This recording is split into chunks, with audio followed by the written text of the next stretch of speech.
ফাগুন বউ এই মুহূর্তে স্টার জলসার অত্যন্ত জনপ্রিয় একটা সিরিয়াল এবং আমরা সবাই একটা সময় করে ঠিক এই সিরিয়ালটা দেখে নিই।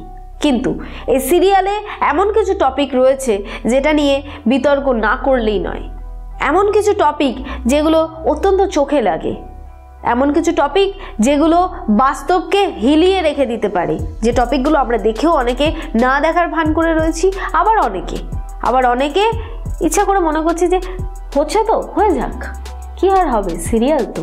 কিন্তু একটা জিনিস আমরা ভুলে যাই, সেটা হচ্ছে আমরা কিন্তু সিরিয়াল থেকেও কিছুটা শিক্ষা নিই, আর সেই জায়গায় যদি কিছু ভুল থাকে সেটা আমাদের বাস্তব জীবনে কিন্তু এফেক্ট ফেলে। তো আজকে আমি এমন কিছু টপিক বলবো, এমন কিছু টপিক নিয়ে আলোচনা করব যে টপিকগুলো আজকে সম্পূর্ণ তোমাদের মাথাটাকে জাস্ট পাগল করে দেবে। তার কারণ এইগুলো তোমরা দেখেছো কিন্তু তোমরা বুঝতে পারোনি, আবার অনেকে বুঝতে পেরেছো বলার সাহস করতে পারোনি। তো আজকে আমি সেই সব নিয়ে আলোচনা করব। তবে তার আগে আমি বেশ কিছু কথা বলতে চাই, সেটা হচ্ছে যে প্রথমত পুরো ভিডিওটা তোমরা যদি আজকে মন দিয়ে না দেখো তাহলে কিন্তু তোমরা বুঝতে পারবে না যে আমি আজকে কী জন্য এলাম আর কী বা বললাম। কেউ যদি মনে করো যে ভিডিওটা কেটে কেটে কেটে কেটে দেখবো তাহলে সেও বুঝতে পারবে না। আর দ্বিতীয়ত যারা যারা এখনও অবধি চিরকুট ইনফিনিটি চ্যানেলটিকে সাবস্ক্রাইব করোনি সেই সব বন্ধুদের উদ্দেশ্যে একটাই কথা বলবো, তোমরা এখনও অবধি সাবস্ক্রাইব করোনি, কোনো অসুবিধা নেই, নতুন করে সাবস্ক্রাইব করে নাও। তার কারণ হচ্ছে তোমাদের জোর না থাকলে কিন্তু আজকে আমরা কিছুই না।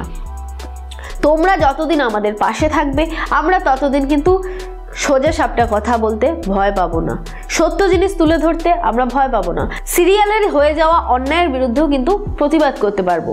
আমরা চাইলে অনেক কিছু করতে পারি, কিন্তু তার জন্যে তোমাদেরকে আমাদের পাশে চাই। তোমরা এতদিন এতগুলো বন্ধু আমাদের পাশে যেভাবে ছিলে, আশা করছি আগামী দিনে আরও অনেক বন্ধুকে নিয়ে এইভাবে আমরা এগিয়ে যেতে পারবো, ঠিক যে পথে আমরা আছি।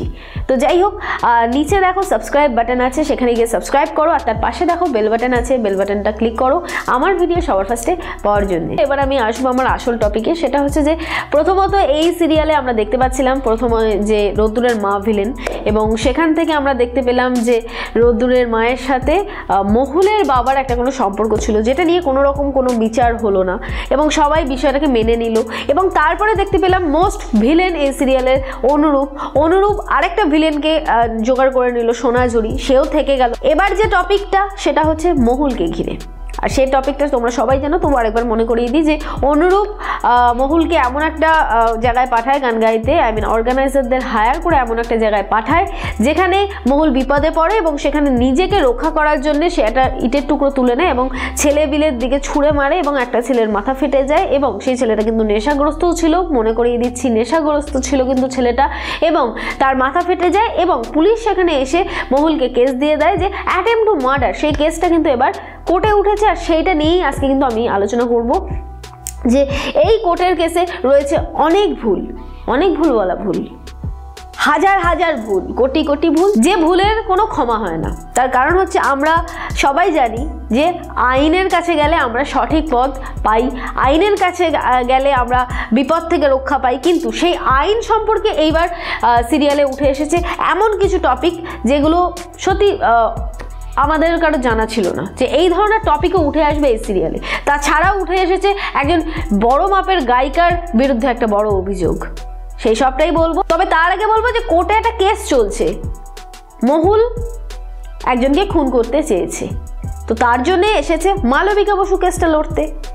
কিন্তু সেখানে যেটা হচ্ছে সেটা হচ্ছে যে মালবিকা বসু দিব্যি সোজা পথে এগোচ্ছিলেন এবং এটা প্রমাণ করে দিতে পারতেন উনি যে মহুল নিজেকে বাঁচানোর জন্যই কিন্তু ছেলেগুলোকে মেরেছিল, ইচ্ছা করে কিন্তু কোনো ছেলেকে সে মারতে চায়নি। কিন্তু সেখানে সে একটা ভয়েস ক্লিপ শোনায়, যে ভয়েস ক্লিপে রয়েছে অনুরূপ আর অর্গানাইজারের কথোপকথন, এবং তার মধ্যে থেকেই প্রমাণ হয়ে যাচ্ছে যে অনুরূপ ইচ্ছা করে মহুলকে ওই জায়গায় পাঠিয়েছিল। এবং তারপরে কিন্তু এটা প্রমাণ হয়েই যাচ্ছে যে ইচ্ছাকৃতভাবে মহুলকে এমন একটা জায়গায় পাঠানো হয়েছিল যেখানে অত্যন্ত বাজে ছেলেবিলে থাকে, আর সেখানে মহুলের বিপদ হওয়াটা স্বাভাবিক। কিন্তু না, তারই মধ্যে অনুরূপকে কাঠগড়ায় ডাকা হলো, অনুরূপ এসে কেসটা সম্পূর্ণ অন্যদিকে ঘুরিয়ে দিল, এমনভাবে ঘোরালো যে ঘোরানোর কোনো মানেই হয় না। আমরা কোর্টে যাই কি, একটা কেস হয়েছে, সেই কেসটার বিষয়ে কথাবার্তা বলবো, সেই কেসটা নিয়েই আমরা থাকবো। কিন্তু এক্ষেত্রে দেখা যাচ্ছে যিনি উকিল, মহুলের যিনি উকিল, তার বিরুদ্ধেই এবার অভিযোগ নিয়ে এসছে অনুরূপ। আচ্ছা, কেসটা তো ছিল মহুলের বিরুদ্ধে, যে মহুল খুন করতে চেয়েছে, উকিলের ব্যাপারে তো ছিল না। অনুরূপ কোনো কেস কিন্তু আগে থেকে করেনি, এটা সবাইকে আগেই বলে রাখছি। এবং অনুরূপ যেটা বলতে চাইছে সেটা হচ্ছে যে তাকে ইচ্ছা করে হারিয়ে দেওয়া হয়েছে একটা গানের কম্পিটিশনে, সেখান থেকে সে রেগে গেছে এবং তার জন্যই অনুরূপ অর্গানাইজারদের সাথে কথা বলে এবং মহুলকে এমন একটা জায়গায় গান গাইতে পাঠায় যেখানে মহুলের বিপদ হতে পারে। কিন্তু যখনই এটা অনুরূপ রিয়েলাইজ করে যে মহুলের বিপদ হবে, সে সবার আগে ছুটে যায়। তো তার যে কথাটা ছিল সেটা হচ্ছে যে তাকে হারিয়ে দেওয়া হয়েছে ইচ্ছা করে। সে বারে বারে কিন্তু রিপিটেডলি বলে গেছে যে তাকে ইচ্ছা করে হারিয়ে দেওয়া হয়েছে এবং সোশ্যাল সাইডের নামও তুলেছে। সোশ্যালে তো আমরা জানি যে সোশ্যালে যেমন সত্য আছে, সোশ্যালে ঠিক ততটাই মিথ্যে আছে।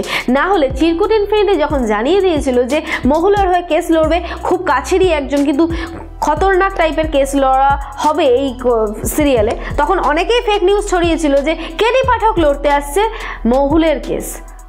সেটা কি ফেক ছিল না? তাহলে আমরা প্রত্যেকেই জানি যে সোশ্যালে ট্রু আছে, ফলস আছে। তো যাই হোক, অনুরূপ সেখানে কোর্টে দাঁড়িয়ে বিচারককে বলছে আমি সোশ্যাল সাইডের সমস্ত প্রমাণ দেখাতে পারি, যেখানে আমার বন্ধুরা বলছে যে আমারই সেখানে ফার্স্ট হওয়া উচিত ছিল। আমারও বেশ কিছু বন্ধু বান্ধব আছে চিরকুট ইনফিনিটিতে যারা অপেক্ষা করে থাকে দিনের পর দিন যে কবে আমি একটু ফ্রি হব আর কবে একটুখানি মেসেজ করব। তো তাদেরকে যখন মেসেজ করি তারা খুব আনন্দ পায় এবং আমার সাথে অনেক কথা বলে। তো আমি যদি আজকে কোনো ভুল করি তাহলে তারা এসে আমার পাশে কিন্তু দাঁড়াবে এবং দাঁড়িয়ে বলবে যে না, তুমি কোনো ভুলই করোনি। এটা হচ্ছে অন্ধভক্ত। তো কিছু অন্ধভক্ত থাকে, প্রত্যেকেরই থাকে, কিন্তু বিচারক সেটা আবার চুপচাপ গালে হাত দিয়ে শুনছে এবং সে ভাবছে, এবং বিচারককে বলা হচ্ছে যে একজন আর্টিস্টের দিক দিয়ে ভাবুন। আমরা প্রত্যেকেই জানি যে বিচার সবার ক্ষেত্রে সমান, সে গায়ক হোক, সে প্রধানমন্ত্রী হোক, সে মুখ্যমন্ত্রী হোক, কিংবা সে বড় মাপের কোনো সেলিব্রিটি হোক, সবার ক্ষেত্রে কিন্তু আইন সমান। তারই পাশাপাশি একটা কথা বলি, যেখানে অনুরূপ জানাচ্ছে যে সে একজন নামকরা শিল্পী এবং তার সাথে এটা ইনজাস্টিস করা হয়েছে এবং সে বলছে যে মালবিকা বসু নাকি এটা টাকা খেয়ে করেছে। আমি মেনে নিলাম মালবিকা বসু টাকা খেয়ে করেছে, কিছুক্ষণের জন্য মেনে নিলাম। যারা যারা আমরা সেই দিনের ওই এপিসোডটা দেখেছিলাম যেদিন বিচার হয়েছে, সেদিন কিন্তু আমরা দেখতে পেয়েছিলাম যে আমাদের সবার প্রিয় এবং বড় মাপের একজন গায়িকা আরতি মুখোপাধ্যায় উপস্থিত ছিলেন। তাহলে কি এখানে এটাই প্রমাণ করা হচ্ছে যে আরতি মুখোপাধ্যায়ও টাকা খেয়েছিলেন? তার কারণ সে তো একটা বড় মাপের গায়িকা, তাকে আনা হয়েছিল ফাগুন বয়েজ সেটে এবং দেখানো হচ্ছিল যে সে বিচার ব্যবস্থার মধ্যে একজন বিশিষ্ট অতিথি, এবং সে যখন দেখছে যে একজন ভালো গান গাইছে আরেকজন খারাপ গান গাইছে, এবং যে খারাপ গান গাইছে আমি মেনে নিলাম মহুল অত্যন্ত খারাপ গান গেয়েছে, তাহলে তাকে যখন ফার্স্ট করানো হচ্ছিল আর সেই অ্যানাউন্সমেন্টটা যখন করতে গেল আরতি মুখোপাধ্যায় নিজে, তখন তো আরতি মুখোপাধ্যায় প্রত্যেকটা জাজকে বলতেই পারতো যে এটা ভুল হচ্ছে, সে বললো না কেন? তাহলে কি এখানে তার সম্মানটা নিয়েও টানাটানি হয়ে গেল? তিনি কি এতটাই অযোগ্য ছিলেন যে তিনি ওই জন্য বলেছিলেন যে রোদ্দুর এবং মহুল তোমরা দুজনেই এগিয়ে যাও জীবনে, আরও তোমরা অনেক উন্নতি করতে পারবে? তার মানে কি এখানে অনুরূপ বলতে চাইছে আরতি মুখোপাধ্যায়ের মতো গায়িকাও টাকা খায়? এটাই কি ছিল ফাগুন বয়ের স্ক্রিপ্ট? ধিক্কার জানাই এরকম স্ক্রিপ্টকে। তার কারণ একজন বড় মাপের কোনো শিল্পীকে এইভাবে এনে অপমানিত করার কোনো মানেই হয় না। কারণ সেই শিল্পী যথেষ্ট কষ্ট করে সে আজকে এই জায়গায় এসেছেন এবং তাকে নিয়ে যে পরিমাণ কুৎসা উঠছে এই মুহূর্তে এই ফাগুন বই সিরিয়ালের মাধ্যমে, সেটা সত্যি অকল্পনীয়। তার কারণ হচ্ছে তাকে এখানে আনার কোনো প্রয়োজনই ছিল না। যদি তাকে এইটুকু সম্মান না দিতে পারতো, যদি সম্মান দিয়ে আনতে পারতো তাহলে আনতো, যদি সম্মান নাই দিতে পারতো তাহলে আনার কোনো মানেই ছিল না। কেন এনে তাকে আজকে এরকম অসম্মান করা হলো? এবং তারই পাশাপাশি জানাবো যে অনুরূপ আরও কিছু জানাচ্ছে যে মালবিকা বসুর পার্সোনাল লাইফ, মালবিকা বসুর অমুকের সাথে সম্পর্ক, মালবিকা বসুর তার সাথে প্রেম। আচ্ছা, আমরা কোর্টে গেছিলাম কিসের জন্যে? মহুল খুন করেছে নাকি করেনি সেইটা জানতে, কিন্তু যে উকিল কেস লড়ছে তার পার্সোনাল লাইফ সম্পর্কে কিন্তু আমরা শুনতে কেউ ওখানে যাইনি। তাহলে কেন আজকে কোর্টের মধ্যে এই সব ফালতু টপিক নিয়ে আলোচনা করা হচ্ছে, যে টপিকের কোনো মাথা মুন্ডু কিচ্ছু নেই? আচ্ছা, অনুরূপের যদি মনেই হতো যে গানে জগতে ইচ্ছা করে তাকে হারিয়ে দেওয়া হয়েছে, তাহলে সে কেস করেনি কেন? তার তো কেস করা উচিত ছিল যে তাকে ইচ্ছা করে হারিয়ে দেওয়া হলো। তিনি কি সাইলেন্ট প্রতিবাদ করছিলেন? আর সাইলেন্টলি উনি ভাবছিলেন যে কি করে মহুলের ক্ষতি করা যায়। মহুলের ক্ষতি বলতে আবারও মনে পড়ে গেল মহুলের টপিকটা কোথায় গেল? যে কোর্টে আমরা দেখতে চেয়েছিলাম যে মহুল কি করেছে, মহুল ইচ্ছাকৃতভাবে মেরেছে নাকি ভুলভাবে মেরেছে, সেটা আমরা প্রমাণ করতে গেছিলাম। এবং দুজন অ্যাডভোকেটের যেটা কাজ সেটা হচ্ছে সওয়াল জবাব করে কথার মারপ্যাচে হারিয়ে দিয়ে আসল সত্যি কথাটাকে তুলে আনা এবং এটাই প্রমাণ করে দেওয়া যে মহুল নির্দোষ বা মহুল দোষী। যাই হোক, একটা কিছু প্রমাণ করবে, কিন্তু সেখান থেকে কোথায় কোন অ্যাডভোকেটের কি কেস আছে সেই সব চলে এলো। এখন তো যা দেখছি কোর্টে কেস লড়তে গেলে কোন অ্যাডভোকেটের কি আছে আগে সবটা শুনতে হবে, তারপরে যেতে হবে।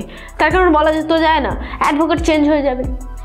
এবং আরেকটা অ্যাডভান্স খবর তোমাদের জানিয়ে রাখি যে অ্যাডভোকেট চেঞ্জ হয়ে যাচ্ছে, মালবিকা বসুকে চেঞ্জ করে দেওয়া হয়েছে। মালবিকা বসুকে নাকি ওখান থেকে সরিয়ে দেওয়া হয়েছে এবং সেই জায়গায় কেস লড়তে আসছে রোদ্দুর। মেবি হতে পারে যে বাড়ির কেউ কেসটা লড়তে পারে, সেটা যদি বিচারকের পারমিশন থাকে, এরকমটাই শুনলাম। যেহেতু আমি অ্যাডভোকেট না সেহেতু আমি সবটা জানি না, তবে সেটা এবার আমরা দেখতে পাবো যে রোদ্দুর কেস লড়ছে কিন্তু মালবিকা বসু তার পিছনে আছে।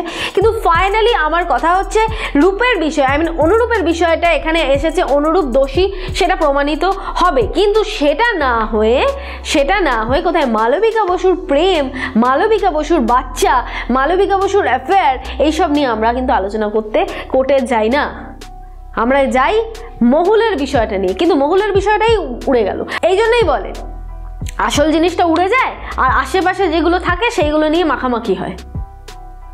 তো সেটাই হচ্ছে। তো আজকে আমার এইগুলো বলা খুব দরকার ছিল, তার কারণ হচ্ছে স্বাভাবিক এগুলোর সাথে আমরা বাস্তবে অনেকটা জড়িত। কোর্ট, পুলিশ, ডাক্তার, আমরা জানি এসবের মধ্যে কিন্তু শয়তানি লুকিয়ে আছে। কেউ কেউ খারাপ, সবাই খারাপ কিন্তু নয়। সবাই খারাপ হলে কিন্তু আজকে আমরা এত সুন্দরভাবে রাস্তায় ঘুরে ফিরে বেড়াতে পারতাম না। কিছু কিছু মানুষ আছে খারাপ। তো পুলিশের কেসটা যখন দেখিয়েছিল যে পুলিশ এখানে খারাপ ব্যবহার করছে, হ্যাঁ কিছু কিছু ক্ষেত্রে এরকম আমরা দেখেছি যে বেশ কিছু পুলিশরা এরকম খারাপ ব্যবহার করেছে এবং অত্যন্ত বাজে ব্যবহার করে, সেটা ঠিক ছিল, সেটা নিয়ে কিন্তু আমি কোনো রকম কোনো বিতর্ক করিনি। কিন্তু আমার পয়েন্ট হচ্ছে যে কোর্টে মানুষ যে কেসটা লড়তে যায় সেই কেসটাকে উইথড্র করে আরেকটা কেস কি করে আসে, যে কেসটা আগের থেকে আসেইনি। এবার ফাইনালি রোদ্দুর এবার সওয়াল জবাব করতে আসছে এবং রোদ্দুর মোটামুটি সব কিছু করছে এবং এর পিছনেও একটা কারণ আছে। রোদ্দুরকে তো এখানে আনতে হতো যে বইয়ের হয়ে কেস লড়ছি, ভালোবাসা প্রমাণ করতে হতো। তার জন্য একটা ফালতু টপিক এনে মালবিকা বসুকে ওখান থেকে সরিয়ে দেওয়া হলো। তাহলে মালবিকা বসুকে কোর্টের মধ্যে আনার কোনো প্রয়োজনই ছিল না, প্রথম থেকে রোদ্দুর কেসটা লড়তে পারতো। কিন্তু না, মালবিকা বসুকে ফার্স্টে আনার দরকার ছিল এবং তারপরে কোর্টের মধ্যে একটা নাটক তৈরি করার দরকার ছিল। তো সেই নাটক করা কমপ্লিট। আমি এই সিরিয়ালটাকে অত্যন্ত ভালোবাসতাম। আমি কখনো ভাবিনি যে এই পরিমাণ শয়তানি এসে যাবে এই সিরিয়ালে, যেটা থেকে কোনো রকম কোনো শিক্ষা। আমরা জানি যে এখনকার সিরিয়ালে 10টা বিয়ে, 15টা বিয়ে, 10টা 15টা অ্যাফেয়ার, এছাড়া সিরিয়াল হয় না। কিন্তু তবুও আমি বলবো যে এই সিরিয়ালটা বেশ ভালো ছিল। কিন্তু প্রথমত বিচার ব্যবস্থার দিকে আঙুল উঠলো, আর দ্বিতীয়ত একজন বড় মাপের গায়িকাকে অসম্মান করা হলো, যেটা কখনোই উচিত ছিল না ফাগুন বউ সিরিয়ালে কারোরই। আমরা কিন্তু ফাইনালি এই সিরিয়ালটা দেখি বিক্রম আর ঐন্দ্রিলার জন্যে। গল্পের মানটা কিন্তু এমন কিছুও ভালো না, তাই না? তো যাই হোক আশা করা যায় ভালো হবে। তো ফাইনালি যিনি লিখছেন তিনি হয়তো এবার থেকে একটুখানি মাথায় রাখবেন যে বাস্তবের বিষয়গুলো নিয়ে এরমভাবে আড্ডা ইয়ার্কি না করাটাই মনে হয় বেটার হবে। আমার এই কথাগুলো শুনে যদি কারোর কোনো খারাপ লেগে থাকে তাতে আই এম সো সরি। তার কারণ হচ্ছে এই কথাগুলো আমার একার কথা ছিল না, এই কথাগুলো আমার সমস্ত বন্ধুবান্ধবের কথা ছিল। যারা অনেক বন্ধুবান্ধব ছিল যারা বলতে পারছিল না ডিরেক্টলি, তারা মেসেজ করে আমাকে জানায় এবং আমাকে এই পুরো বিষয়টা যখন এক্সপ্লেন করে তারা, তখন আমি আসতে বাধ্য হই। এবং আরও একটা বিষয়, সেটা হচ্ছে যে ভুল মানুষ মাত্রই হয়ে থাকে। ভুলটা অন্য একজন যদি না শুধরে দেয় তাহলে কিন্তু সে ভুলটা কখনো ঠিক করা যায় না। আমি যদি মনে করি যে আমি যা করছি ঠিক, তাহলে কখনো ঠিক না। কেউ যদি ধরিয়ে দেয় তাহলেই মনে হয় ভালো হয়। তো যাই হোক, আপাতত যেটা বলবো সেটা হচ্ছে দেখতে থাকো সিরিয়াল ফাগুন বউ স্টার জলসা এইচডিতে ঠিক রাত্রি 8:30টার সময়। এই ভিডিওটা জানি না কেমন লেগেছে, যদি ভালো লেগে থাকে তাহলে লাইক করো।